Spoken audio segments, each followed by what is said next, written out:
Well, today's show, we have all that you need to know to get you to the weekend, but we're actually starting with a little bit of wellness for your Wednesday.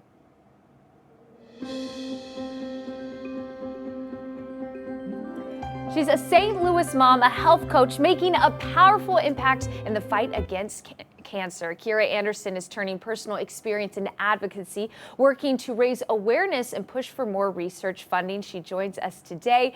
Kira, welcome back to Show Me St. Louis. Thank you, Mary. It's a pleasure being here. Well, we love having you on, whether it's to teach us how to live healthier lives when it comes to snacks and being busy, but also something that's so near and dear to your heart. So I'd love for you to tell us a little bit first about what you brought you in here today, the story of Kyle. Yes. So my late husband, Kyle, was diagnosed with pancreatic cancer when our children were 4, 2, and 11 months.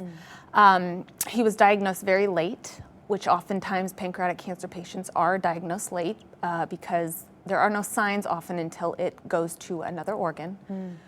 So unfortunately, his cancer was everywhere when we found it. Luckily, we're here in St. Louis and we're able to get into Siteman, and we're able to get on the schedule of an extremely intelligent, amazing oncologist who studies pancreatic cancer, Dr. Keon Lim. Kyle battled for 17 months. Wow. Yeah, 12 of those months he was able to be in a trial. He was patient number 1, a trial that Dr. Lim had started in his lab but was yet to be in humans. So Kyle got to be patient number 1, and I believe gave him an extra year of life.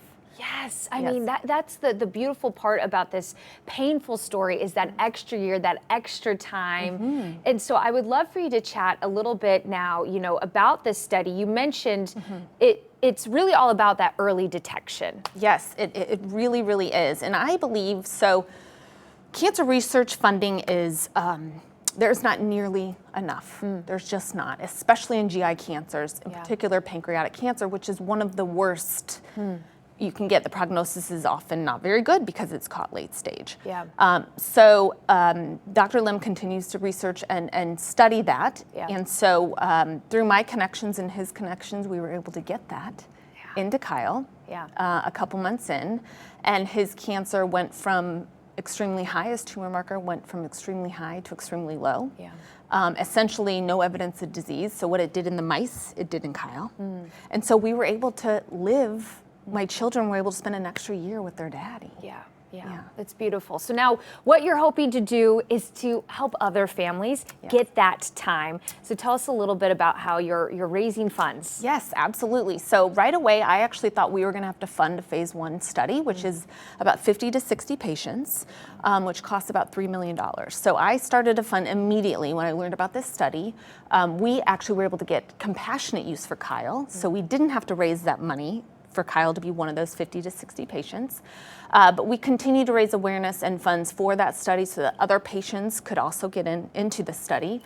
And so we have continued to do that. We've raised over $2 million so far for Dr. Lim and his lab. Wow. And now Kyle's treatment, the Andersen study, is in about 30 to 40 patients across the country. Wow.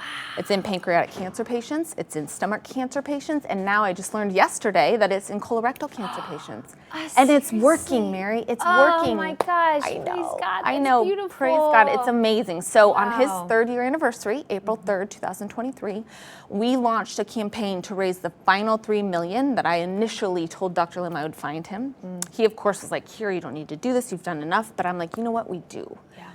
For people like Kyle, for Kyle's legacy, for my children, for all of those currently battling and those that will battle in the future, I feel called to do it. And so we raised over $200,000 in 1 week. Wow. Yes, and so we are going strong and plan to keep on keeping on and fundraise. Keeping on. And what people can all relate, I'm sure people are watching right now and everyone can relate. They know someone, right? Cancer, it does not discriminate. It doesn't. It doesn't matter, especially we're talking about ages. I mean, Kyle was young, he was healthy. Yes, he was 47 years old. And pancreatic cancer is on the rise. GI cancers are on the rise, affecting patients younger and younger, unfortunately.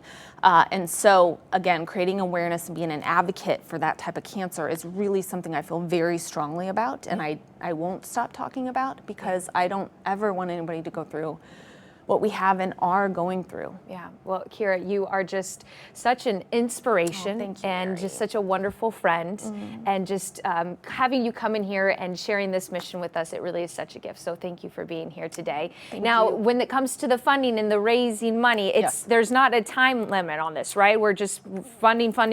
Yes, the sooner the money comes into the fund, the better. Sooner, yes, Dr. Lim can put patients on as money comes in, so we don't have to wait for that million. Perfect. In fact, we don't have to stop at $1 million either. Right, there we go. So, and people can donate. There's a link, there's a QR code if they want to donate from their donor advised funds. Okay. They absolutely can. It's a write-off on your taxes. So you can't make it any easier, y'all. We're going to Right. have all that information. It's going to be right there on your screen. And there's that QR code that Kira mentioned. Scan, scan, scan. Help get this study into other patients, carrying on Kyle's legacy.